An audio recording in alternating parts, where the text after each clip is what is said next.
Hi, welcome to the Diablo Podcast. We are online at diablopodcast.com, and this is a service of diabloincgamers.com. I am the host, Flux. I am joined this week by Grug. Hey again. And by Azzure. Howdy, folks. And we are going to hit some of the first 5 days of Diablo III stuff. We're going to avoid spoilers if at all possible, and if they do make spoilers, I'll bleep them out viciously. So you can listen in safety, more or less. And first topic, online DRM-only launch was a debacle, or not? How was the launch for you, Grug?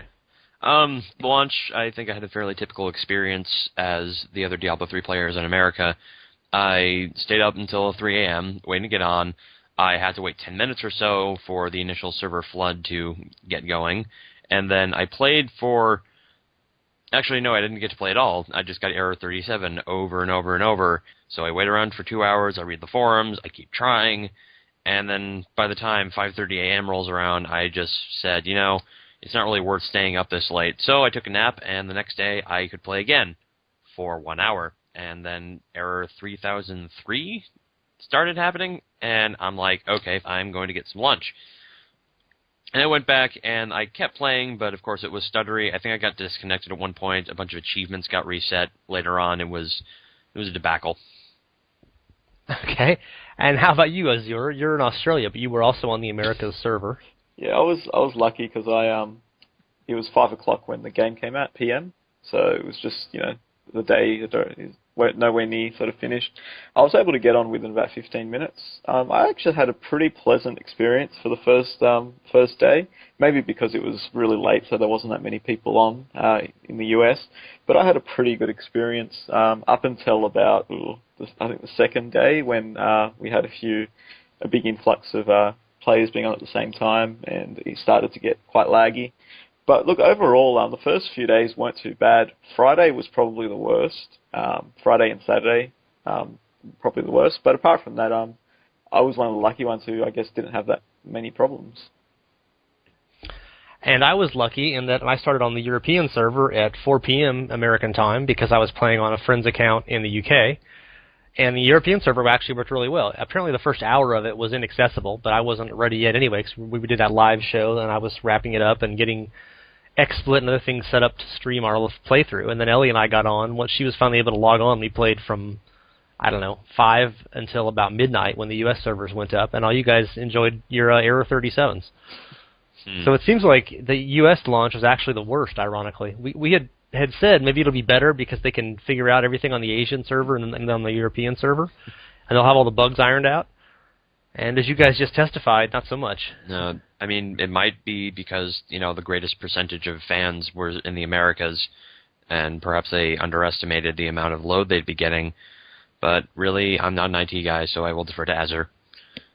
Well, I think they actually said that they prepared pretty strict contingencies in terms of how much capacity they put on. Like they sort of put more than they thought would be playing, and that still got exceeded. But again, you'd think they would have learned from World of Warcraft that the highest estimates are probably even too low, and they even sort of admitted that. I think it was on a Twitter post saying that they tried their best. They put the highest amount of their highest predictions were put down, and it still was more than they thought. So. And as we've seen from the media coverage, I did a couple of posts just collecting. I mean, literally, if you just go on Diablo 3 news on Google, the 2/3 of the articles are like worst launch ever, debacle, Hindenburg-esque. And do we think, a lot. Obviously, we're kind of in it for the long run. We're looking at playing this game for months and years and stuff. And so it's like, well, if it's not good the first day, who really cares? I'll just play tomorrow. But it seems like a lot of people are judging the game saying, hey, you paid $60 for it. It's supposed to be available at 12 midnight on this date, and if it's not, then it's a real problem.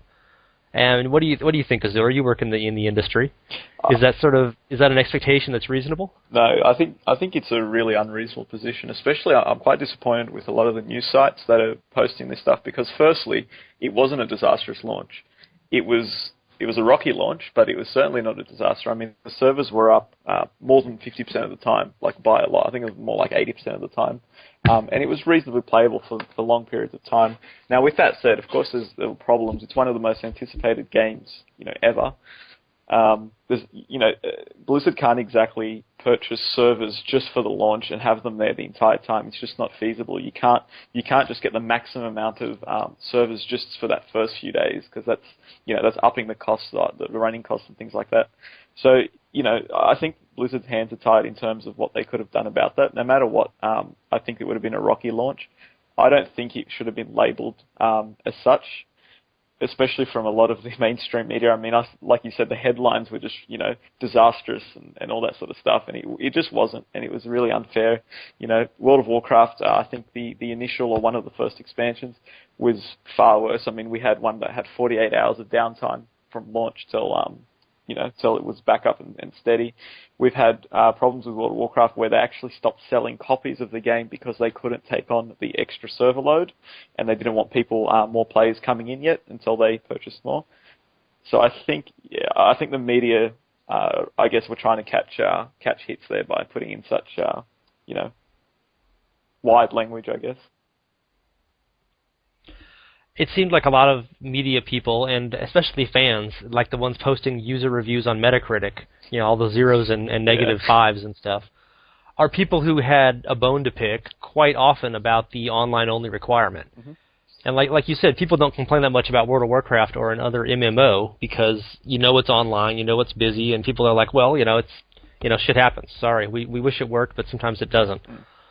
And of course, we all knew that Diablo III was online only, except maybe some people didn't know that, who haven't been following it closely, or just don't like the fact that it is, and they use the bad launch, the technically rocky launch, as an excuse to launch their gerrymandering crusades against that. Yeah, and that's actually what happened, because I was reading some of the user reviews, which I never do. I was just doing it out of curiosity, and all of them they all referred to, or rather, nearly all of them were referring to DRM, and I think the most common sort of sentence said was, they forced us to come online, and then they don't have their servers working properly, and everyone who wrote Zero pretty much said that. So it does look like they were using that as a way of fighting back against DRM, against their unhappiness with DRM, and I just think some of those reviews, like, no wonder no one pays attention to the user reviews. I mean, giving a game 0 just because you can't log on at 12:01 is just silly. And you couldn't log on at all the first day, Grug. Were you horribly scarred by this experience? And would you have been playing single player if you could have, or would you have just waited for multiplayer? I mean, obviously I would have been playing single player if I could have. I played through normal mode already, exclusively single player. Honestly, the delay, while disappointing, because, I had been anticipating it for the past 12 hours, but by then I'm like, I've waited this long, I can wait a little longer. I find I'm very relaxed when it comes to game releases, as opposed to some players who are chomping at the bit. I do think that it's rather unfortunate that there were so many issues. I also think that people are blowing it way out of proportion, but I do also think that there is some justification in being disappointed or angry about it. Yeah. And so once it was finally working, we got in there, and first reactions. Both you guys have played a lot of the beta, and even people who didn't play a lot of beta have seen lots of videos and information about it. Any big changes? You can go as first on this, Azzure. Anything that jumped off the page when you were first playing? Hey, this is different. This has been changed. The first thing, and the most noticeable thing, was how difficult the game was, especially after the beta content. I think once I hit sort of Act 2 and beyond, I was blown away by how difficult even normal mode was. I mean, it wasn't the case where it was I was wiping all the time. But it was just a surprise because I fully expected to not even die at all during normal, and I was very pleasantly surprised that it was very challenging and actually very intense. I mean, the latter stages of even Act 1, I would never have expected it to be intense like it was, and that was really entertaining, and I was quite happy with the way the difficulty was. I mean, the intensity was just, it's the biggest thing that sort of, took my breath away. It was really fun. Apart How from about that, for you, Grug? Well, I should say that the hour or so I spent through going the beta content was probably one of the more unique experiences in my life. A mixture of exasperation and excitement as I was swatting zombies left and right, saying, "Get out of the way! There's new content!" Yeah. Did you get excited once you were getting into the cathedral? Like, I'm almost to the Skeleton King. It's going to get new pretty soon. I was so sick of seeing the cathedral by then. I'm like, come on, cathedral, why are you doing this to me? But I did like the seeing the room beyond the Skeleton King and the subsequent story reveal, which I won't spoiler because somehow there are probably still people who haven't gotten that far. As for the beta, the normal mode on the whole, which I've beaten and I'm currently going through Nightmare, I actually disagree with Azzure. I still found the normal content to be extremely easy, with the exception of, I think, maybe 1 or 2 random encounters that I had once. Maybe it was just because I figured out a really good build early on, and maybe I got lucky with items. That's the thing, it's with such a random game, it's hard to compare your experience to anyone else's. But And you're playing a witch doctor, right? yes, a witch doctor with. And your build is currently available on eBay for $15.95. I was just about to say it on the cast, but since you don't give it away for free. Monetization. Azure can give his. Obviously, Azure's is no good, so he can tell his right now. But Yeah. you're playing a barbarian, right, Azure? Yeah. And you don't have dogs to hide behind, so that probably makes it. Yeah, I was going to say a little freebie there. We'll save the build for the end of the cast. How about that? I watched my friend play the Witch Doctor, and I mean, it's almost like the Necromancer. You sort of sit back and you don't really take as much damage because you're not the center of attention to the monsters. I mean, without sort of, saying all Witch Doctors are easy, it is sort of, I guess, less intense when not every monster's focusing on you. It's probably what the difficulty sort of, where you feel the difficulty. Convenient, given that you admitted to dying several times with the barbarian. Well, anyways, it's really hard for barbarian. It's easy for witch doctors like Grug. What do you think, Grug? I definitely did find the content fairly easy. By the time I got to Act 3 and 4, I was just kind of cruising at the moment. I didn't really feel challenged. I'm like, okay, this is dull. Can I just, see the story and get to Nightmare mode already? It's kind of unfortunate that, I know Blizzard wanted to keep the game simple for new players and anyone who might be having trouble, but the difficulty curve is just so flat, and even just trying to advance through harder content will give you a power raise in terms of XP and items, so it remains easy all the way through. I think it varies. I've played all the characters except for the Witch Doctor up to like at least 15 or 20, and it really varied a lot for terms of multiplayer versus single. Or it's much easier with a wizard playing solo early on, and I guess unless you have a tank. But like I played a Demon Hunter solo, and it was really easy compared to the wizard with somebody else. So obviously equipment and stuff varies too. One brief digression: we saw that whole feat of strength award for beta testers, and you get a banner pattern, and people are all pissed about that. It was occurring to me as you were mentioning what you guys were just saying about being sick of the beta content. How about if that feat of strength awarded beta testers the option to start at level 10 past the Skeleton King? Wouldn't that have been awesome? It would have been a nice feature, but of course that would inspire even more anger on the forums.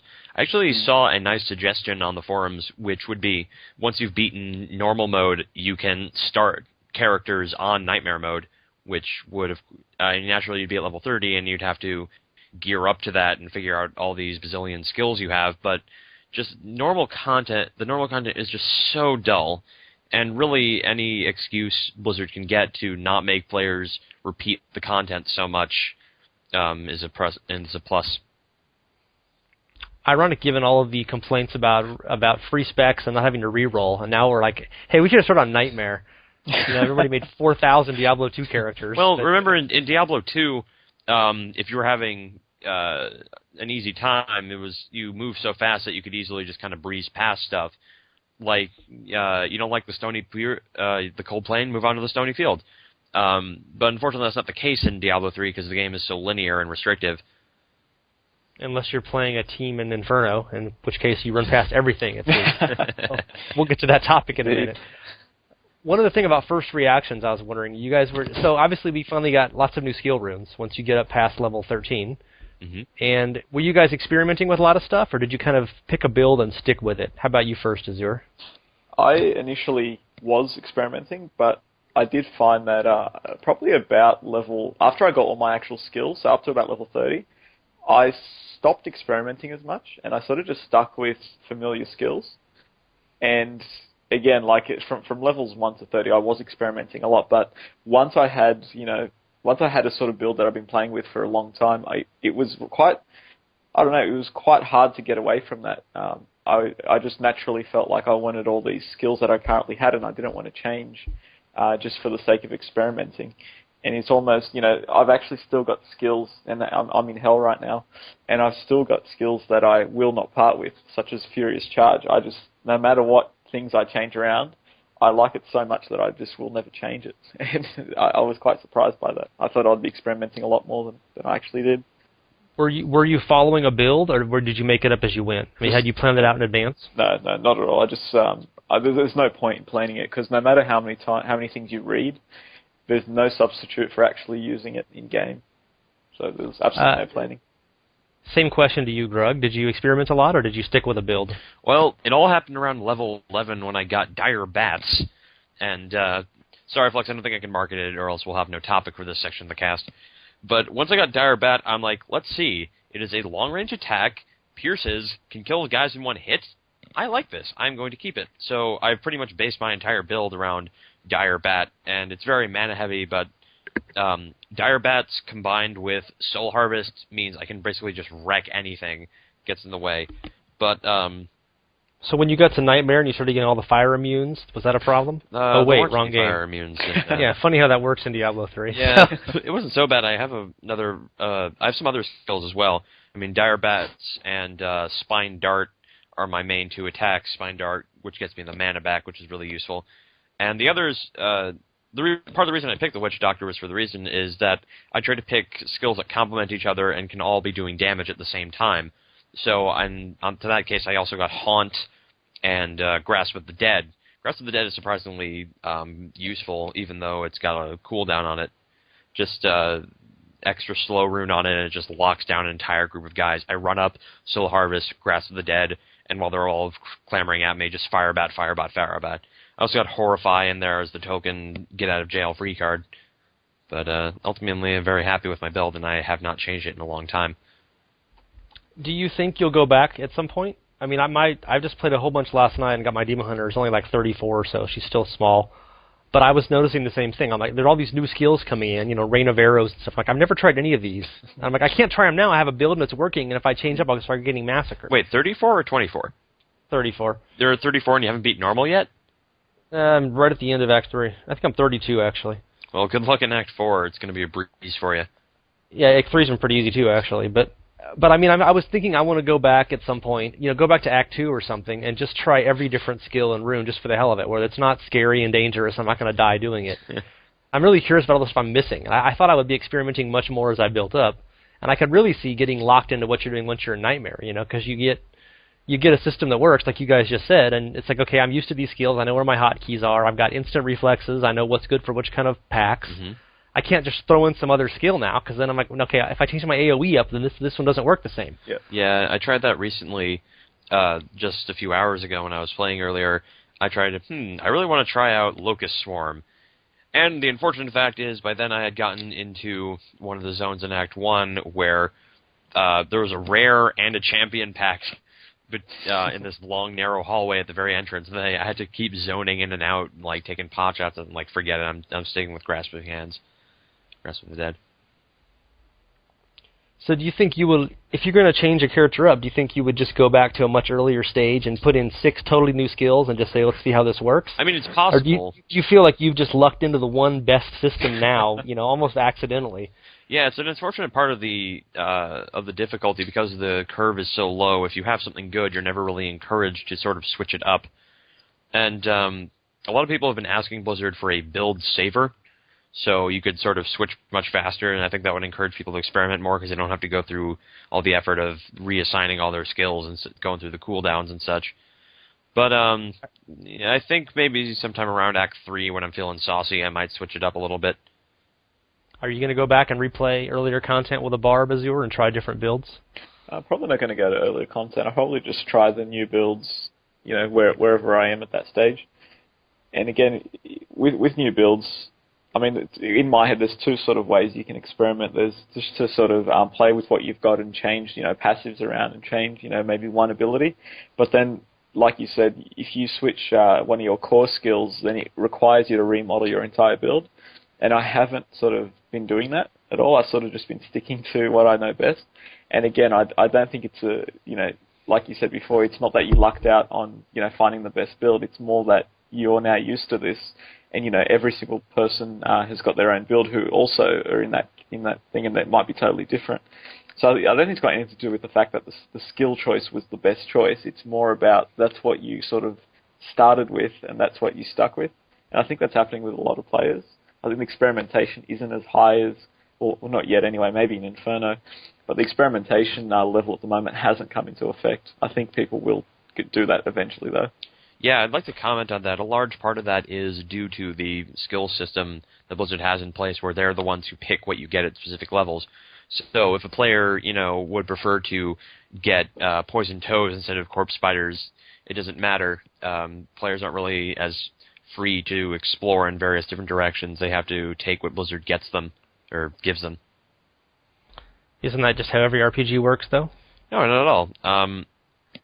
I mean, Mass Effect, Torchlight, other games, you can pick what kind of way you develop, whereas... Well, Torchlight, they're still in trees with level requirements when you can start using them. Yes, but you get to usually get more than one choice per level, and you get to sort of, if there's something you're not interested in, you can ignore it. Whereas in Diablo 3, it's just like, oh, new skills, great, I will just put them in the box with the other. It doesn't feel like, it's something you want. It's funny because I think... maybe everyone else didn't do this, but I tried every skill as soon as it became available in the beta. Just because you had nothing else to do, and it was easy enough. Yeah. And I kind of figured I would keep doing that, but I'm sort of surprised that I found myself, locked into these skills that work really well, and I don't want to switch it around because of what I'm doing with these. It also has to do with the fact that oftentimes you level up in the middle of combat. Yeah, and you don't even notice the little pop-ups, and then you're back in town 5 minutes later. What was that rune effect? Who cares? I'm busy. I was saying I found myself actually ignoring the level up sort of messages after maybe level 30. I started not even paying attention to them, which I thought I would never do, in beta, because in beta the first thing you look at is what did I just gain. Well, you have the perfect barbarians. There's no reason to change now.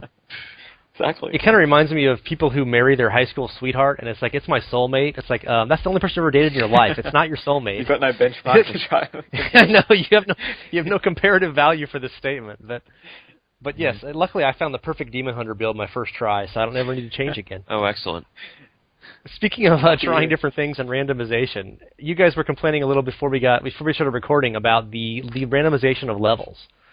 And this was a big topic going into the game where, outdoor levels obviously are not random. The shape of them at least. They have random components. And the indoor levels, people in the beta were often not real fond of, say, the randomization of the cathedral or the crypts. They felt that they were really big blocks that were kind of predictably joined together.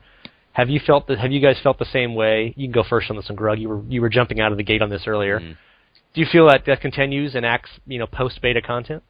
Oh, absolutely. That is the case. It's a little bit harder to discover, for example, in I don't want to spoil it, but the one dungeon in Act 3 that's interior and kind of grayish. On the surface, it looks really complicated. Once you look at a map, you can realize, yep, there's the same cluster of rooms repeated here, here, and here. The only difference is there isn't a big hallway between them, like in the crypts and the cathedral. So what Bashiok said back at PAX is somewhat true. There are a few zones in the beta, or in the game. I should stop. It's going to be nice not having to refer to it as the beta anymore. But there are definitely some points in the game where, it's not strictly grid-based and there is some randomization aspects. And it's cool, but it doesn't feel as different or interesting as it could have. For example, I discussed this in the last podcast, Larix Hold, which, just a bunch of cell blocks rather than rooms. But on the most part, it is just straight up, block, block, block, block, block. Randomization for you, Azzure? I think it's a bit too early to tell because, with the beta, you're playing the cathedral over and over again, so it was far more apparent, you could sort of, I guess, find the building blocks, a lot better because you were so familiar with them. Everything looked familiar and you knew that you were sort of, you knew what was going to come up next. However, with the later content, I haven't really noticed anything.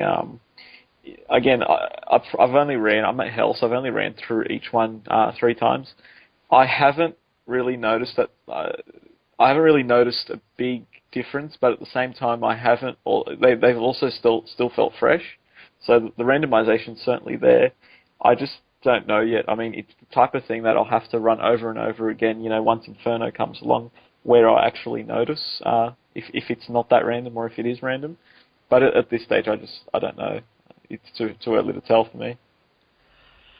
Is this another case of Diablo II rose-tinted glasses, where everybody remembers the one level they liked, and we don't remember running through the Durance level 2 5,000 times on the way to Mephisto, or the last level of the Worldstone Keep on the way to Baal or something? I think the rose-tinted goggles are definitely they're definitely around everywhere you look. Even when you look at every game concept, you see them on the forums, you see them on when people are sort of chatting about it. I think a lot of people do forget that a lot of the other the randomization in Diablo 2, they forget the frustrating parts of it, and they only remember that it looks totally different and all that sort of stuff. But they tend to forget the times where it actually isn't. The monsters are still really the same. It's just the same, maybe 5 blocks that are just sort of randomly sort of assembled everywhere. Whereas I find in Diablo 3 randomization, the dungeons feel a bit more realistic in terms of this looks like a building rather than this endless sort of hallway that doesn't really make symmetrical sense. And I think that's probably what they were going for. I think probably the issue a lot of people are having is that the randomization in Diablo 3 is not as granular as it is in Diablo 2.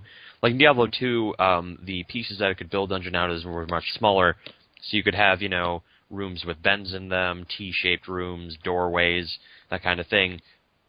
And it did seem very kind of chaotic, whereas in Diablo 3 they go into the opposite extreme where it's just chunk, chunk, chunk, chunk, and each chunk is so big that they just feel very, very similar. And it would be nice if maybe Diablo 4 could have, the happy middle ground. But don't you need big chunks to get cool architectural features, so you don't just have a bunch of little tiny broom closets connected all together? That's what I was going to say, yeah. Well, that's true. Maybe they could find ways to mix the blocks, big blocks and little blocks mixing together, maybe. That's what I was hoping for. I mean, I see, when you look off the edge in the cathedral or some of the other dungeons and you can see all the other complexities and architecture going off into the distance, I always figure that, they have the technology to build those in a dynamic way so they fit together and there's a continuous background. So I'm like, why couldn't they have done that in the play space? Because we don't deserve it. Yeah. By the way, can I just digress? Am I the only one who thinks it's weird that, we spent all of Diablo 1 interest in Cathedral and now we come back to it and it's just this like open air cavern with balconies and shit? That was if you turned left going the stairs, you would have gotten to that. We turned right in Diablo 1. We just never noticed that part before. Oh my god, you're right. I think I know what you're talking about. Holy crap. Have we determined how Cain was hit by a meteorite and fell 30 stories into a lower cavern and was found 5 days later without food or water and was fine? You posted a feature last night, Azzure, arguing that everything items do in Diablo 3 is horrible and wrong and double plus ungood. Would you care to elaborate? Well, look, just as a whole, the item system's excellent in terms of, like, legendaries have those random, affixes, and they're very variable. So, no 2 legendaries are the same, and in fact, they're very different. You can roll totally different affixes. The actual, the whole sort of structure that, legendaries are a lot rarer than they were in, than uniques were in Diablo 2. I actually like that because, that part of, so the macro side of the things is really good. The ideas and the concepts are very, very good. However, the tuning seems completely broken. I think there was a tweet only today from Jay Wilson saying that they're looking into that. It is a problem, they're looking into it, or it may not be a problem. But basically, the legendary items are much weaker than the magical items in terms of, I don't know about armors, but the weapons in general. For example, you can actually get about a 1,200 DPS one-hand sword that's magical. But the best one-hand legendary sword, even a perfectly rolled, with the best possible damage affixes on it, with the highest ranges, Azzure, which is the highest level sort of most elite sort of one-hand legendary, is only 720 DPS. So as you can see, 1200 versus 720 is huge. It's a huge gap. No amount of stats is going to stop that problem. The magic item's just going to be better, full stop. Weapon damage, as we all know, is very, very powerful in Diablo 3. In fact, it translates to a lot more than it says it does because of all the multipliers being assigned to it. So realistically, 100 weapon damage is more like 1,000 DPS. It gets multiplied if your core stat is higher. Yeah, which, at higher levels, it gets even more and more multiplied. So really, there's a massive problem with magics and even rares. They're just absolutely blowing legendaries out of the water. And, with legendaries being up to, probably 1,000 times rarer than a rare item even, and probably about 100,000 times rarer than a magic item, probably more than that, it's clearly broken.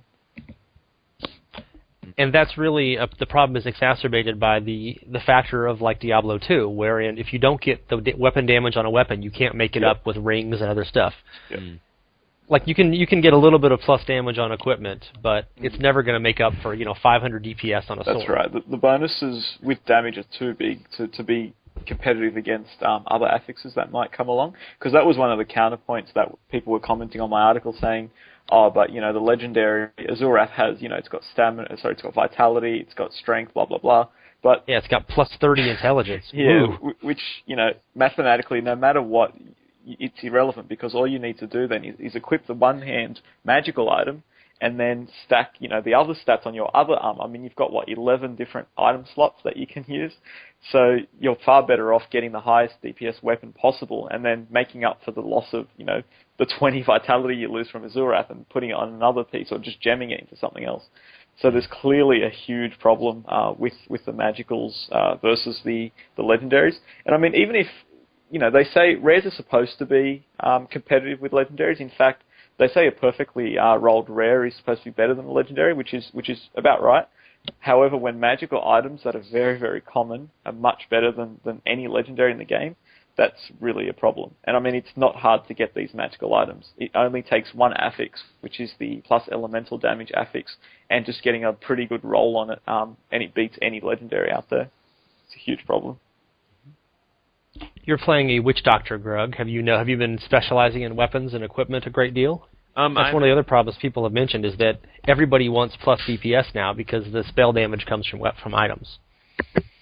Well, I haven't been studying as deeply as Azzure since I'm still going through Nightmare Mode and have yet to experience any of the sort of end game that he's talking about. However, I noticed that both myself and any of the other wizards or witch doctors that I've encountered pretty much exclusively use one-handed weapons and the offhand weapons, which are guaranteed to have a plus damage bonus just because it's so incredibly useful. And really, any item or any weapon with a plus elemental damage or plus regular damage bonus becomes so much more desirable because all of a sudden it's doing 150% the damage of another weapon of the same type. And I can see how that would be bad for the itemization, as people are looking for this one stat so exclusively that it pretty much trumps all the other possible stats on a weapon. I don't think I've seen anyone using a two-handed weapon during my playthroughs just because, or at least in terms of casters, just because the offhand items are so useful. Ironically, the first Inferno beating team, there was a wizard on it using a two-handed bow, which had 1,000 fire damage in Inferno. Yeah. Obviously never firing a shot with the bow, using it purely for its damage as a spellcasting object, which seems broken to some people. It's obviously kind of defying, it's kind of a thumb in the eye to anybody who wants RPG roles and equipment, specific kind of concepts in a game like this. Well, it kind of goes out the window since each class wears each kind of armor equally. They just look different. But I find that kind of interesting. I just realized that part of the reason I'm not seeing anyone using two-handed weapons because for a good two-handed weapon, you have to get a good roll on it and you get one chance. Whereas if you use a one-handed weapon and an offhand or a second one-handed weapon, you have two chances to get those really good affixes. So there never comes a point where you find a two-hander that's better than both your one-hander and your current offhand item combined. Whereas with the one-hand and the offhand, you can kind of keep finding new ones and sort of piggyback off each other to greater and greater damage. Quick question for both you guys. Have you found any set or legendary items yet? No. Me either. So I think that goes to the heart of what you guys were just saying, as Ur was talking about. If legendaries were, they're comparable and maybe a little bit less than a perfect rare, but you find 500 rares for every legendary. Or, currently you find infinity rares for every legendary. But, in theory, if a rare's got a 1% chance to be better than a really good legendary, and you find 500 times more rares, then that's obviously going to be 5 rares better than any any legendary you find. Yep. So it seems like they need to either turn up the quality of legendaries or turn up their scarcity or both. the the drop rates, you mean? For Yeah, you know what I meant. Yeah. Don't be a literalist. We don't like literalists around here. The thing that sort of yells out problem in this is that it's not just rares that are doing this, it's actually magical items that are trumping legendaries. And magical items, I mean, how many of you found? I'll probably be able to check on my statistics, but I would say a few thousand magics I found. And the fact that a magical item can be better than a legendary, and in fact is quite easily attained to be better than a legendary. You know, all you need is that affix. You just need to get one that drops in Inferno and get one of the 5 elemental damage affixes, which is, you know, on a weapon, I think the affix pool is no more than maybe 20, 25 stats. Now, 5 of those is an elemental damage. All you need to do is roll one of those and just Actually, sort 6 of get unlucky. 6, yeah, there you go. So, you know, it's not like it's these freak rare items or magical items that are dropping. It's nearly, you know, when you're looking at it relatively compared to legendaries, these things are dropping very commonly. You know, we're talking about legendaries, which are probably about for every 1,000 or few hundred rares, you find one legendary. It's a pretty big rarity difference. Mm. I mean, part of me wants to point out the fact that at higher levels the numbers are so grossly inflated that you know, a difference of 200 or 300 might not be as big a deal as people are making it out to be. But then again, it sounds like through your experience that's not the case, and it really is as big a difference as you imply. Well, that's the thing. I mean, it actually is a big difference because it's 200 weapon damage, not 200 final damage, which means that you're right. It's still 200 times, you know, whatever the scaling is. So it's still about 50% better than a legendary in terms of. So if you pull up a legendary and you pull up one of these magics, you will do double damage with the magic item. Simple as that. Your damage will be doubled against the best legendary. So, I mean, if that doesn't scream problem, I don't know what does.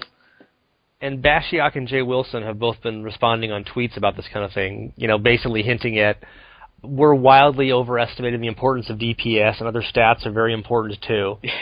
And that's true to some extent. I'm sure we don't understand all the nuances and subtleties of the item system and the high level requirements yet. But I think the DPS is so much higher that it trumps that. It does, and not to mention you can make up stats with other item slots. You can't make up 300 DPS from other item slots. And I'm talking weapon DPS, which translates to maybe at least 10 times that. So no matter how much strength or whatever you're stacking, nothing will compete with that extra 300 DPS, or in some cases, more like 500 DPS more than the best legendary. Nothing will beat that. Another question about legendary is that people are complaining there are not a lot of different modifiers. They're just sort of rares with different stats. And people are looking at stuff like, you know, not to rose-tinted glasses again, but you look at like Diablo II. We were looking, if you're looking for weapons or items in D2, you're looking at things like, you know, IAS, faster hit recovery, faster run, faster block, life leech, crushing blow, all kinds of these little rare ones that weren't necessarily available on every item, and some of them were only available on uniques and sets, or you know, eventually on rune words as well. Yeah. And it doesn't seem like there's any real priority for those. I mean, like people were mentioning something like there should be a unique shield that would give you the ability to not be to not be locked in by the jailer effect. You know, or there should be some boots that could make you be able to kick and break down a wall. You know, the waller mods. You know, individual uniques that had 1 or 2 special features that would really make them interesting to hunt for. Yep. Instead of them just being the same thing as rares with a few preset mods and some other bonus stuff. Yeah, but I totally agree. I'll defer to you, Azzure. Sorry, I totally agree, because, again, when you look at Diablo 2 uniques and sets, a lot of them had flavor. Now, flavor is the key word here, because the legendaries in Diablo 3, some of them do have these, you know, these themes or these stats that aren't found on other items, especially for their slot. For example, there's run speed on some of the belts, some of the legendary belts. With that said, that's still not a flavor. I mean, in Diablo 2, you had uniques that had a sort of theme around them where you'd want to have them for certain builds because they just became really, really effective when combined with, you know, another sort of build. That's not really the case in Diablo 3. I think they may have ran out of time in terms of trying to create all these new effects that will actually make them quite unique. I mean, the best that can be said about the legendaries in Diablo 3 is they have a few interesting options, like, for example, some of the legendaries have one of these 5 properties, and it can roll one of these 5 properties. That's a new thing, and that's pretty cool. It's just the only problem is what people are saying about they're just sort of rare affixes found on rares just applied to them is true for the most part. You guys have gotten to a little higher levels than me. What I've been noticing, even in the 20s and getting into low 30s, is the only thing I really care about anymore is DPS on weapons and plus stats on other gear. And you start getting belts that have like plus 25 or 30 to 2 or 3 stats, and obviously you want your core stats and vitality. Yep. But it seems like I'm not looking for anything else anymore, and I'm only level 30. It seems like it's only going to get worse in the 40s and 50s and up to 60. It will get worse, and yeah. In fact, most people this is the most common complaint so far when people are hitting 60. They're saying all I need really is to find items that have both vitality and my primary stat. That's really all I'm looking for, and it's kind of true. I've noticed that too. When I'm searching for items on the auction house to upgrade, I just put in strength and vitality, and then other things are just a bonus. So those are the because you're a barbarian. Yeah. So I do agree that the itemization. Again, they said it was the last thing they were working on. I mean, they literally would just create it in the last 2 or 3 months. So I think that's where the problem lies. They didn't have much time to test them and to see these sort of glaring problems that we're starting to see en masse. Mm. And there were a lot of problems with itemization in Diablo 2, and they did some big changes in the first couple of patches. That's and right. It seems like they probably get that again. I don't know if you remember the 108 versions of items. Do you remember that? Yeah, I remember 107 versions when they first launched. Okay. I remember 108 Valor was D2X. awesome. I'm talking about D2C when it was 101. Mm-hmm. But yeah, there were crazy mismatches and balances. There were problems early in Diablo 2 in Classic. If you got enough magic find, every single item that dropped was either rare, set, or unique. And the only reason they weren't all uniques is because there weren't uniques of every item type. Yeah, so you'd get So it instead. if you remember the old rollover, you would get double or triple the durability on an item. If it tried to roll as unique that didn't exist, it would drop a rare with triple the durability. So just to sort of... Yeah, and the same thing with sets. If it tried to roll a unique item, let's say unique, Gothic bow or something, and there wasn't one, it would drop you. If there was a set, it would drop with double the durability. And if there was no set, it would drop it as a rare with triple the durability. So I mean, just sort of obviously didn't really make any difference if you got a pair of gloves that had 46 durability or whatever on them, but it was really frustrating. I remember in D2C and D2X, especially before they added so many more uniques in, you would do bail runs or something, and you'd get like 2 rare elite items that would both have triple durability, and you're like, these would be unique if they existed. It's like, ah! Yeah. But there were lots of, but I mean, that's obviously kind of a side point, but there were tons of bugs and problems early in D2C and D2X, so I think we're probably going to get some big item patches. Yeah, I think one of the main points to make is, if you remember, in D2C, there weren't even exceptional or elite versions of uniques, so, we're talking, these came in Lord of Destruction, yeah. So there weren't even elite items in D2C. We're talking about rose-tinted glasses there, so that's one thing to consider. But to sort of go back to what we were saying about the legendaries, I just want to add something to that. One of the biggest problems with the way it is you really don't feel that sense of excitement of finding a legendary, and that I've never found one. I wouldn't know. Well, that's the thing. Like, I haven't either. But the fact that when you're playing and you're sort of thinking, okay, at any time this orange item could drop and it's going to be awesome, that's really fun. Like that kind of makes the item hunt worth it. It actually makes trugging through a dungeon for 3 hours quite enjoyable and finding an elite pack. But when you sort of see the legendaries, and it's like, I don't really give a rat's ass if I find one. It makes the game a lot more dull, and that's the biggest problem I'm having with Diablo 3 at the moment, is because these legendaries and sets are so much worse than anything, than the rares and magics. That whole excitement for the item hunt, which is what Diablo is all about, is completely diminished, and I'm starting to feel that, coming on level 60. You feel the same problem, Grug? I mean, I have never really looked at legendaries, and I'm not feeling any pressure to go look at them now because I'm not going to find them anyway. But it seemed like in Diablo 2, we were more aware of, okay, there's this awesome plated belt. I want to get Blade's buckle, and I'm dying to find this. Yeah. Okay, not really, but that's the only example that pops into mind. Yeah. But you would know ones you wanted, and you would actually look at drop charts and say, what's the most likely monster that will drop this kind of item? Maybe it'll pop a unique. And you'd go hunt for that. And it doesn't seem like anybody cares about that, at least not so far in Diablo 3. Well, I'm not exactly as qualified to comment on the itemization of classic Diablo 2 as you two are. But in terms of Diablo 3, I have noticed that, yes, what you're talking about is a problem. However, there is hope for potentially interesting itemization in the future. For example, as my witch doctor, aside from my main stat, intelligence, I'm actually trying to avoid vitality if possible and keep my health low and focus more on strength so I can get damage mitigation, because I'm built defensively around regeneration. I have a lot of regeneration, and I have Haunt Rune, so I get health back every time it hits something. I think it just makes things a little more interesting than just trying to stack lots and lots of high vitality for the sake of health orbs.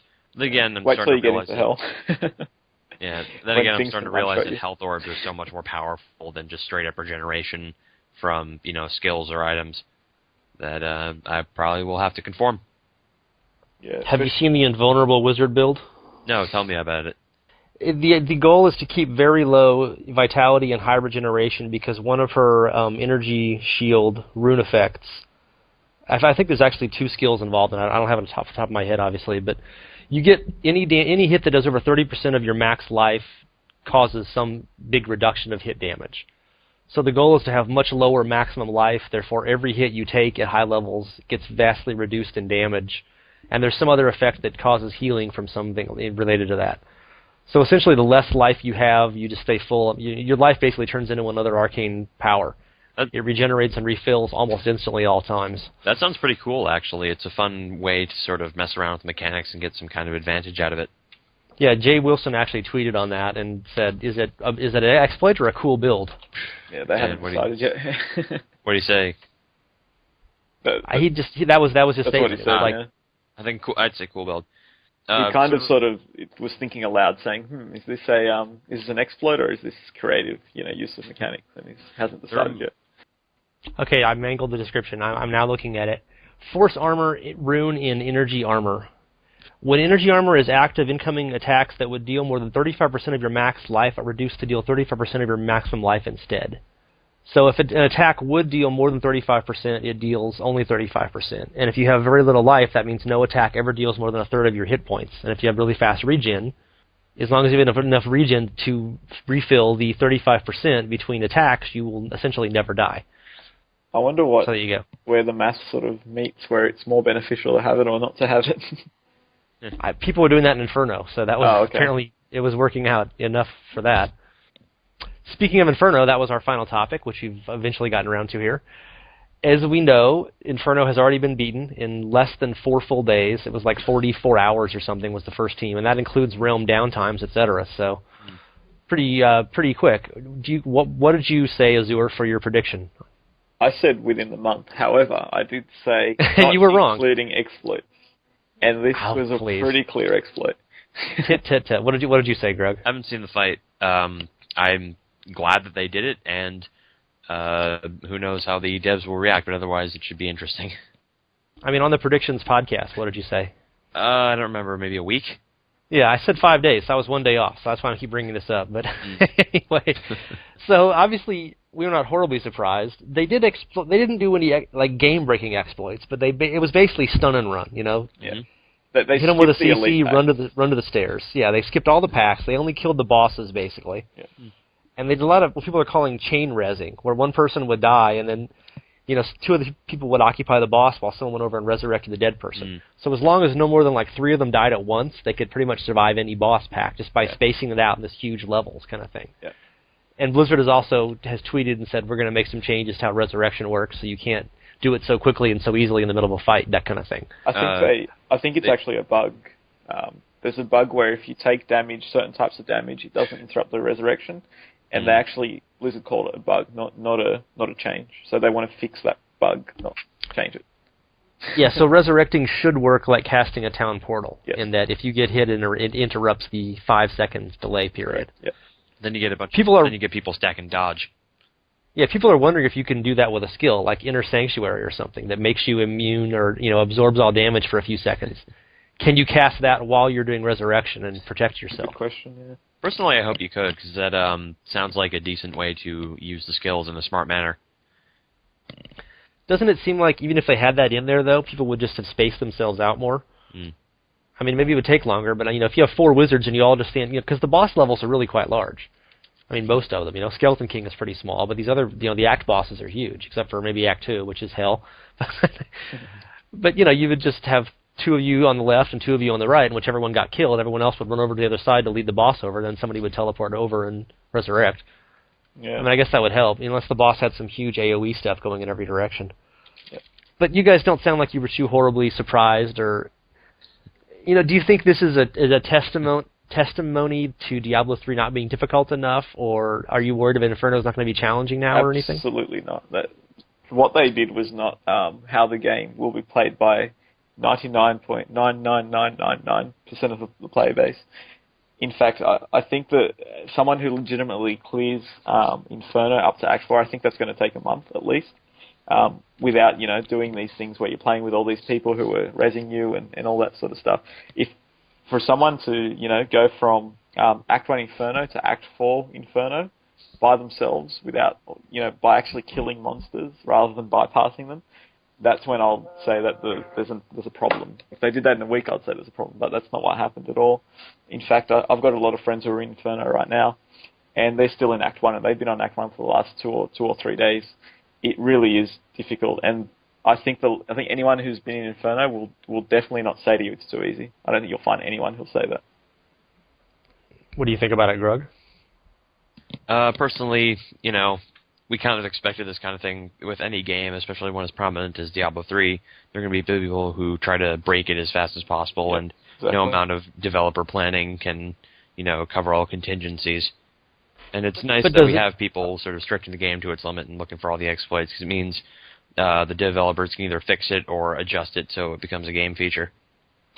But you don't take any larger worries about the overall difficulty is not a problem. You're still happy. No, I'm sure I'll get tired of the game long before I beat it. Are you guys both? You both are playing. It sounds like just one character mostly. Are you planning on going up into Inferno and trying? That's your goal: get to 60 and then power up and then try somebody different. Yeah, I mean, I'm not far off right now. I'm level 57 and in the middle of Act 3. So that's my plan. And again, I've got a lot of friends real life friends who are in Inferno, and they're if anything, they're saying it's too hard. There's no concern about difficulty to me at all. As for me, I'm in level 36, Nightmare Act 1. I'm just kind of savoring Nightmare difficulty and having a decent challenge with, and just kind of admiring all the new paradigm, as it were. I'm finding myself wanting to play other characters, other classes, instead of just one. So that's why I think I have 3 characters in the 20s and one in the 30s now, and it's kind of fun just to have a different variety of stuff. Instead of, if I put all that into one character, they'd be level 70. I'd be in the first expansion pack already. If only I'd thought of it. Break the system so hard you go to another game. So, any final thoughts? It's been 6 days of Diablo 3 now. How does it compare to what you guys were expecting from the full game, Azzure?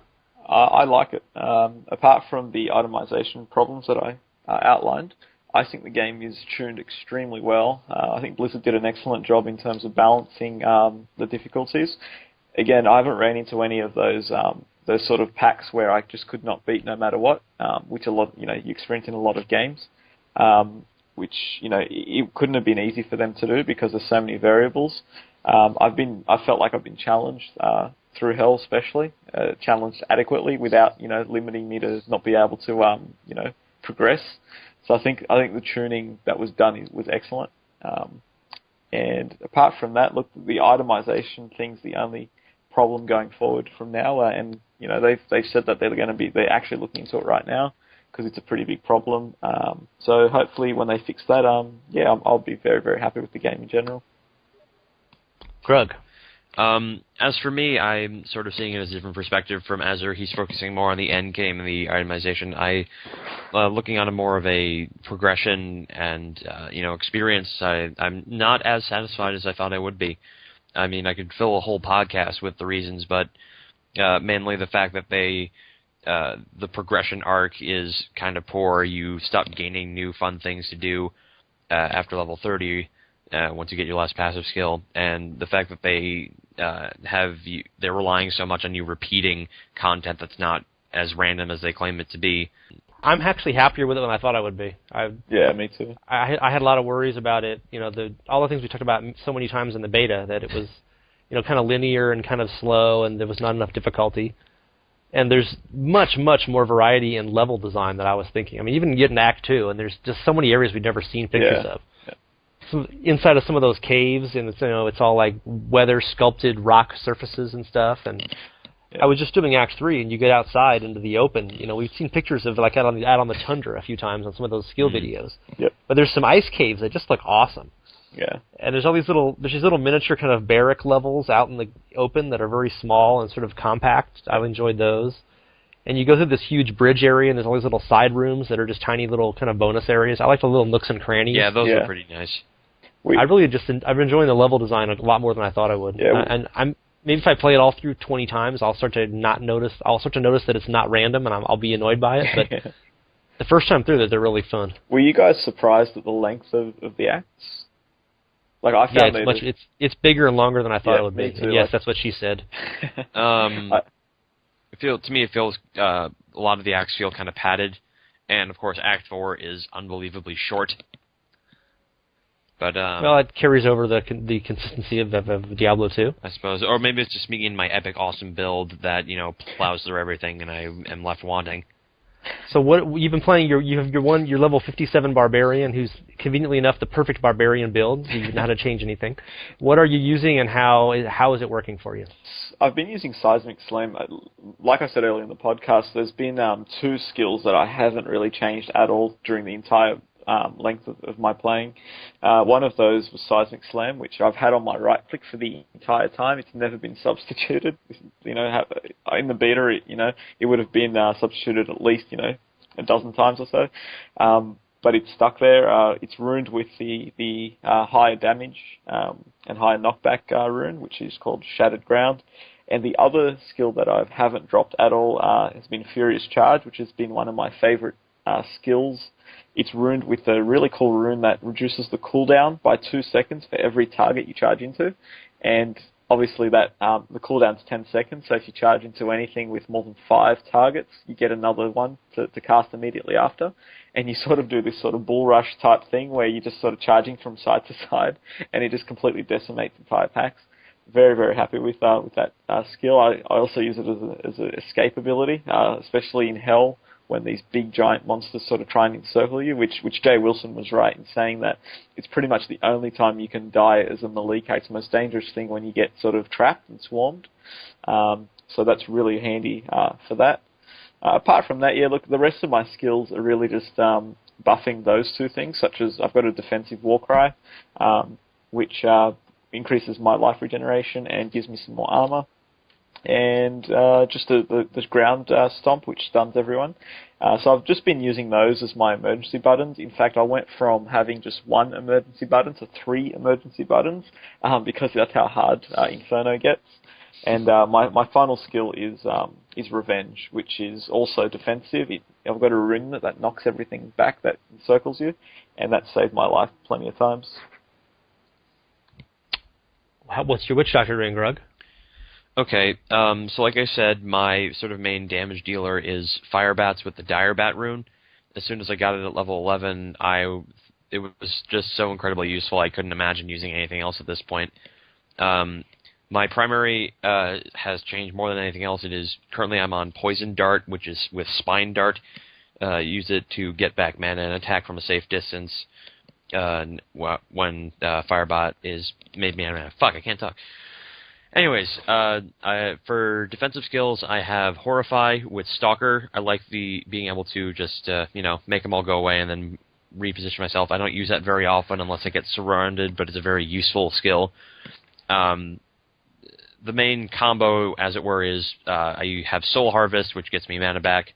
So if I run up, Soul Harvest 5 guys, suddenly I'm doing double, triple damage with my Fire Bat. Nothing much can deal with it. And as for my other damaging skills, I have Haunt with Consuming Spirit, which will heal me over time. Exceptionally useful. I can just throw them out into a combat and just kind of forget about them because they last for so long, and even if the character or if the monster dies, it will jump to a nearby one.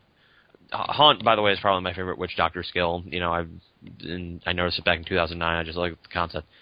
And the last one was Currently, I'm using Grasp of the Dead with Unbreakable Grasp just for the extra control and keep guys away and just keep them in one spot to blast down. Passive-wise, I'm taking Jungle Fortitude because I like having resistance, Spiritual Attunement for the extra mana, and I find that Fetish Sycophants is useful just to have little fetishes running around distracting everybody for me as I pelt them with poison darts. So you're not using zombie dogs? Do you have those from some passive, or Nope. not at all? Not at all. I'm so happy. Are you not no gargantuan or anything? So no minions for you? Nope. I mean, and the Fetish Sycophants I have, but those were a fairly late edition, and if nothing else, I could substitute that for, I don't know, Gruesome Feast. Do you remember when they were talking about, Jay Wilson talked about the artisans, and you'd be able to like specialize them at high levels, and if you wanted to learn like all the axe recipes or something, you could make your blacksmith do that? Yeah, I remember that. Nothing like that's in the game, is it? No, unfortunately. I mean, is it Azzure? No, not at all. Yeah. You can only find rare plans in legendary plans, which I guess, some are armors and some are weapons. But in terms of actually specializing, I don't believe there's anything like that in the game. Because that was like their whole big plug forever. You know, where you can, you'll get to the high level, and then you'll have to specialize in whatever type you want to do. And if you really want to spend a lot of gold, you can specialize in everything. And like your friend will be specialized in making the better bows, and you'll be specialized in making the better swords, and you can like trade items and stuff. I guess not. Nope. Maybe that was on the Mystic's wagon. And didn't make it into the game. Okay, I would describe my Demon Hunter, but it's not really high enough level to carry yet, so and we've gone long enough. So you've been listening to the Diablo Podcast, and we are online at diablopodcast.com. Bye. Goodbye. Bye. Moo. Secret unicorn level.